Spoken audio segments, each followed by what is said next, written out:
In February 1939, a naval legend was born when the Blom und Voss-built Bismarck was launched in Hamburg. This colossal battleship, stretching 250 meters, wasn't just a ship, it was a statement. Nazi Germany had returned to the seas with formidable force, signaling the end of the weakened post-Versailles era. This was a nation ready to project power and challenge the world. The ship's name was well chosen. Bismarck was named after the 19th century Chancellor Otto von Bismarck, who transformed the fragmented states of the former Holy Roman Empire into a unified and powerful German Empire. Likewise, the Bismarck was intended to help turn Germany into a dominant superpower once again. At the time, she was considered the world's mightiest battleship and struck fear into the hearts of the public.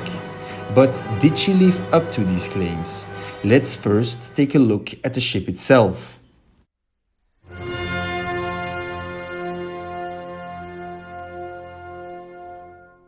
With a standard displacement of 41,700 tons and a length of 250 meters, she was indeed one of the largest battleships afloat at the time of her commissioning, defying the limits imposed on battleship construction by the interwar naval treaties. With an attainable speed of 30 knots, she was also faster than most other battleships of her era. While her armor was not significantly stronger than that of other warships, the greater compartmentalization of her hull made her much more difficult to sink. The Bismarck was armed with 8 15-inch guns, capable of delivering 14,112 pounds of steel and explosives to the enemy with each salvo. While this firepower wasn't exceptional, it was certainly formidable. Despite her size, speed and armament, it's generally agreed that her design had some flaws. Nevertheless, she posed a significant threat due to her speed. Unleashed in the Atlantic, she could wreak havoc on Allied shipping while staying out of harm's way by outrunning most British capital ships. She began combat readiness training in March 1941, but delays and British reconnaissance compromised her operational secrecy. Despite these challenges, the German Naval High Command devised her first deployment, Operation Rheinübung. The mission was to break out into the Atlantic with the heavy cruiser Prinz Eugen and the battleship Gneisenau in order to disrupt British trade and instill fear in the enemy's hearts. Specifically, the fast Bismarck was to draw the attention of the Royal Navy, leaving Allied shipping without sufficient protection, thus making them easy targets for Prinz Eugen and Gneisenau. However, Gneisenau was soon left out of the operation due to the damage she sustained during a bombing raid. With Admiral Günther Lütjens on board and Captain Ernst Lindemann at the helm, Bismarck set sail on 19 May 1941, heading for Norway, where Prince Eugen refueled. Despite efforts to maintain secrecy, the ships were soon spotted by the Allies. On 21 May, Bismarck and Prince Eugen departed for the Atlantic. The British Admiralty subsequently mobilized the home fleet on 22 May.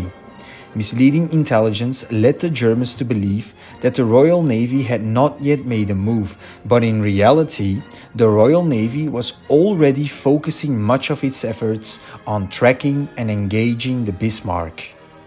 On May 23, the Bismarck and Prince Eugen encountered the heavy cruisers Suffolk and Norfolk in the Denmark Strait.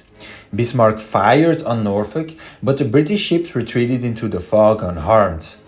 Despite Admiral Lütjens' evasive maneuvers, Suffolk's new radar system allowed it to track the enemy vessels.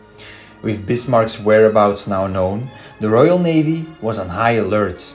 On May 24, the battlecruiser Hood and the battleship Prince of Wales moved in to engage the German ships. In the ensuing battle, Hood focused all her fire at Prince Eugen, confusing her with Bismarck. The two German ships in turn aimed all their guns at Hood. A devastating salvo from Bismarck penetrated Hood's thinly armored deck, igniting a magazine and causing a catastrophic explosion that split the ship in two. Hood sank within minutes, with only 3 survivors from its crew of 1,420. The loss of Hood, a symbol of British naval power and pride, dealt a severe psychological blow to the Royal Navy and Britain. Ludovic Kennedy, a sub-lieutenant at the time, compared the loss of Hood to Buckingham Palace being bombed. After taking a direct hit to her bridge and losing half her guns, HMS Prince of Wales was forced to withdraw. This encounter highlighted the immense destructive power of the Bismarck and the great threat she posed to Britain. The Prince Eugen remained unscathed after the battle, but the Bismarck sustained significant damage. 2 shells caused flooding, including in a boiler room, and the ship was down by the bow. This damage to the bow cut off the ship from 1,000 tons of fuel in the forward fuel tanks and reduced her speed by 2 knots. Additionally, an oil leak left a trail, making her easier to track. In need of repairs, the Bismarck turned towards the harbor of Saint-Nazaire on the French Atlantic coast, after parting ways with the Prince Eugen, which continued on her southward course.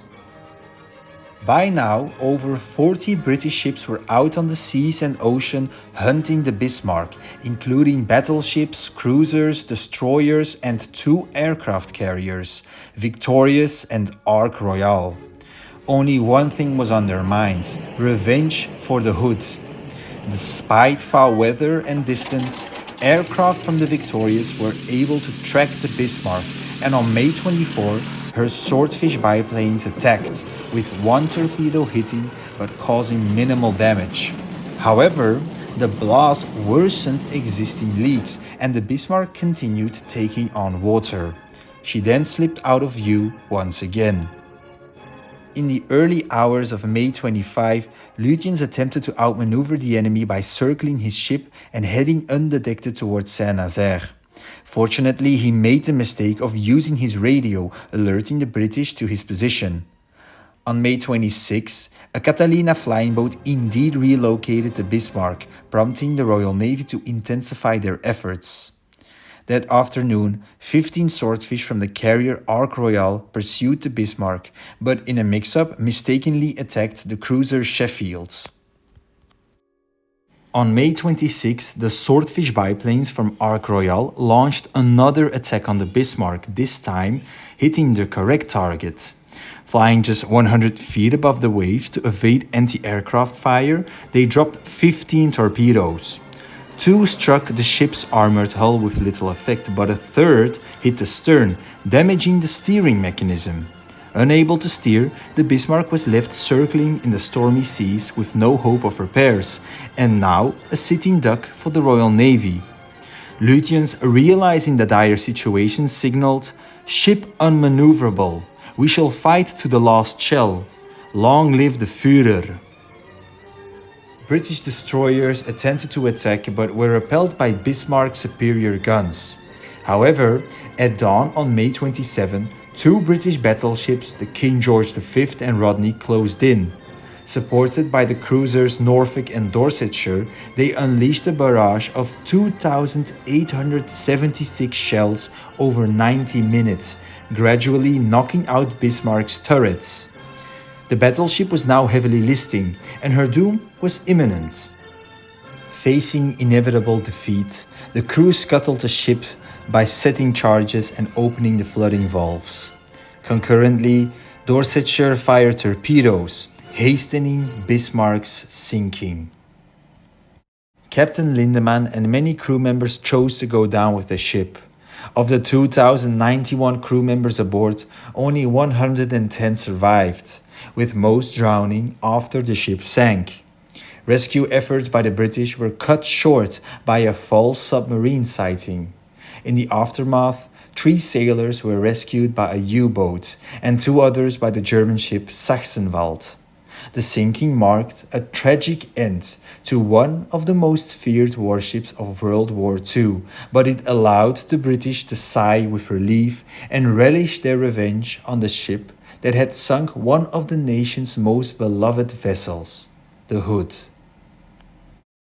As a postscript, I would like to add that the videos used for this short documentary are from the 1960 movie Sink the Bismarck by Louis Gilbert, and with the great Kenneth More in the lead role, one of my late grandfather's favorite actors. I heartily recommend you to watch this movie. Thank you for watching this week's video from Heart of Oak. If you enjoyed it, please make sure to leave a like and subscribe to the channel for more. Yours truly, Olivier Goossens.